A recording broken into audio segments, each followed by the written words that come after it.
IPL match number 39 ഇന്ന് കൊൽക്കത്തയിലെ ഈഡൻ ഗാർഡൻസിലേക്ക് പോകുമ്പോൾ ഹോം ടീമായ കൊൽക്കത്ത നൈറ്റ് റൈഡേഴ്സ് ഗുജറാത്ത് ടൈറ്റൻസിനായിരിക്കും നേരിടാൻ പോകുന്നത്. രണ്ട് ടീമുകളും ഈ IPL സീസണിൽ മികച്ച പ്രകടനം കാഴ്ചവെക്കുമ്പോൾ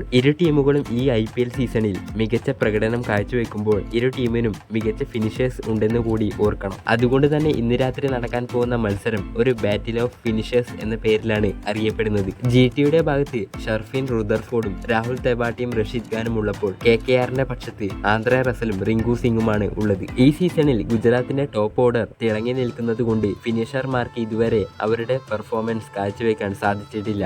എന്നാൽ KKRന്റെ വശത്തേക്ക് നോക്കുമ്പോൾ ആന്ദ്രെ റസലിന് തന്റെ പഴയ മികവ് പുലർത്താൻ ഇപ്പോൾ സാധിക്കുന്നില്ല. കഴിഞ്ഞ മത്സരത്തിൽ ആന്ദ്രെ റസൽ വിചാരിച്ചിരുന്നെങ്കിൽ അവർക്ക് ജയിക്കാൻ കഴിഞ്ഞിരുന്നേനെ. എന്നാൽ ആന്ദ്രെ റസലിന് ടീമിനെ രക്ഷിക്കാൻ കഴിഞ്ഞില്ല. അതുപോലെ തന്നെ റിങ്കു സിംഗിനും തന്റെ പഴയ മികവ് വീണ്ടെടുക്കാൻ കഴിയുന്നില്ല എന്ന് പറയുന്നതാണ് ശരി. എങ്കിൽ കൂടി ഈ 4 ഫിനിഷർമാരും സ്വന്തം ടീമിന് വേണ്ടി മികച്ച പ്രകടനം കാഴ്ചവെക്കും തന്നെ പ്രതീക്ഷിക്കാം. ഗുജറാത്ത് ടൈറ്റൻസിന്റെ ഏറ്റവും വലിയ ശക്തി എന്ന് പറയുന്നത് അവരുടെ ടോപ്പ് ഓർഡർ ബാറ്റ്സ്മാൻമാരാണ്. എന്നാൽ KKRന്റെ ഏറ്റവും വലിയ ശക്തി എന്ന് പറയുന്നത് അവരുടെ സ്പിൻ നിരയാണ്. വരുൺ ചക്രവർത്തിയും സുനിൽ നരയനും മൊയിൻ അലിയും ചേർന്ന് നയിക്കുന്ന അവരുടെ സ്പിൻ നിരയെ GT തീർച്ചയായും ഭയക്കേണ്ടതായുണ്ട്.